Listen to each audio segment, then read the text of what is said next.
Very tempted to call this segment Why We Can't Have Nice Things. Take you back to Saturday. Constitutional Amendment number 2 fails miserably at the polls. Joining us now to talk about how we move forward, President and CEO of the Louisiana Association of Business and Industry, Will Green. Will, how are you, sir? Brian, good morning. I'm doing okay. How are you? I'm weathering the storm both figuratively and metaphorically and literally.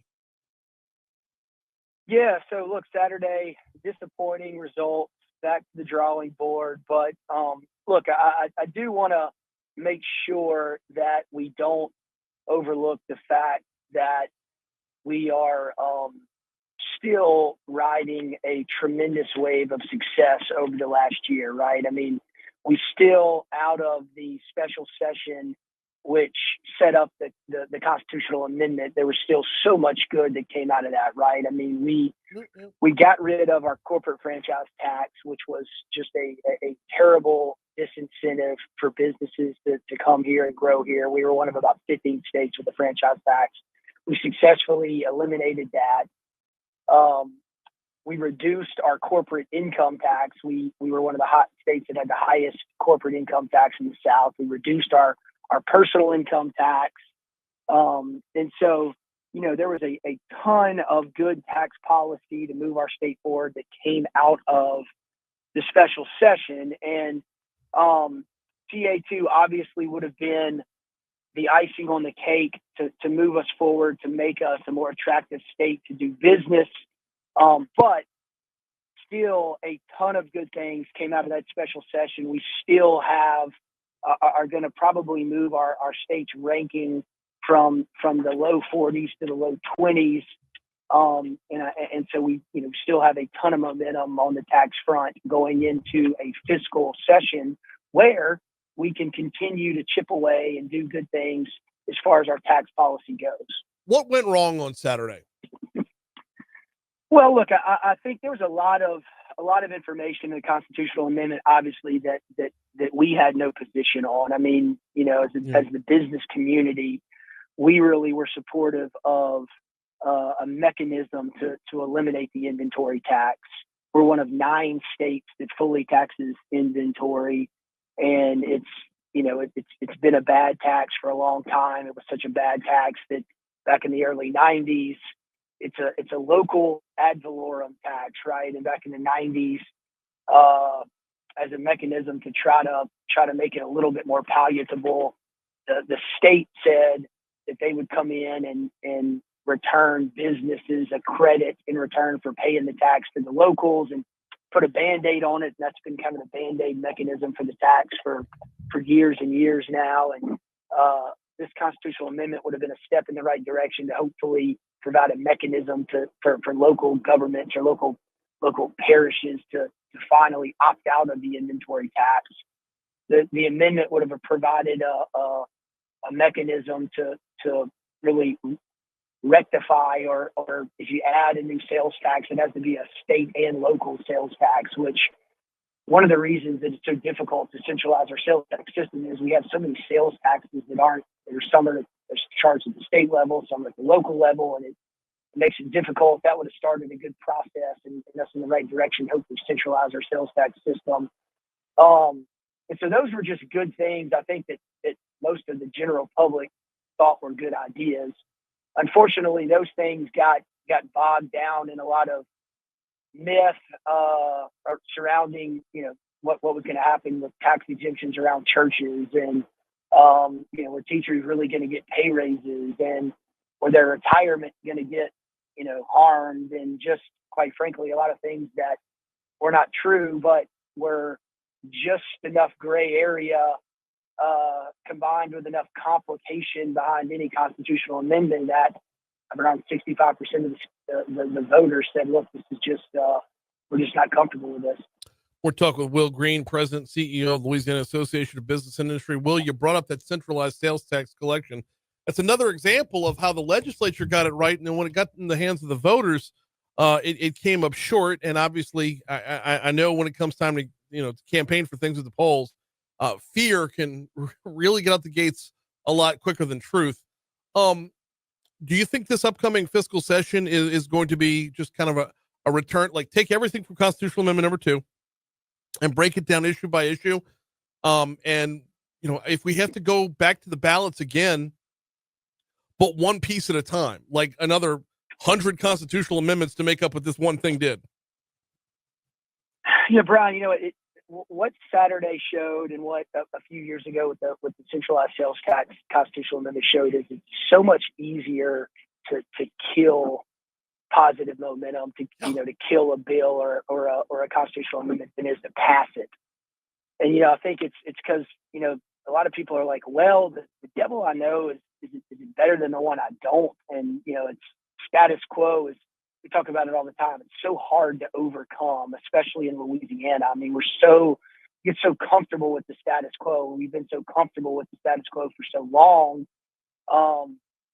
It's just unfortunate. And so I think we've got to do a good job, but maybe a better job of really making it absolutely clear what we're doing, simplify what we're doing, make sure that the ballot language and the intent behind it is absolutely clear. Voters are comfortable, and let's go in with a laser focused approach of, look, this is, what we're doing here is absolutely meant to be a benefit to Louisiana citizens and businesses in order to move our state forward. We're not reinventing the wheel. These are things that other states do. These are things that other states have. Look at Mississippi. They just enacted measures to repeal their income tax. But again, I mean, it's just it's so much easier to go out there and poke holes and kill big measures than it is to pass. And so if you're trying to pass an extensive measure that overcomes the status quo and moves the state forward, you've got to be ready to educate and to facilitate good discussion and overcome fact or overcome myth with fact. We're talking with Will Green, President and CEO of the Louisiana Association of Business and Industry. They are your state's Chamber of Commerce. All right, Will, how does this affect the next 2 weeks where the pre-filed legislation? We've got a fiscal session right around the corner coming up on April 14th. I'm sure a lot of legislators had in mind what they wanted to do, but a lot of what they wanted to do was contingent upon what happened on Saturday. So what's it look like for the next 2 weeks as ducks get back in rows? Well, I mean, I think for us, we go and we look at the inventory tax, right? I mean, we look at a way to continue to chip away and to remove this tax that disincentivizes businesses from coming here, from growing here, and from investing here. I mean, one of the things that, unfortunately, in 2026, I believe, for C corporations, the credit will sunset, but they'll still have to pay the tax. And unfortunately, had CA2 passed, parishes would have had an opportunity to opt out of the tax. And so if you opt out of the tax, obviously businesses don't need the credit.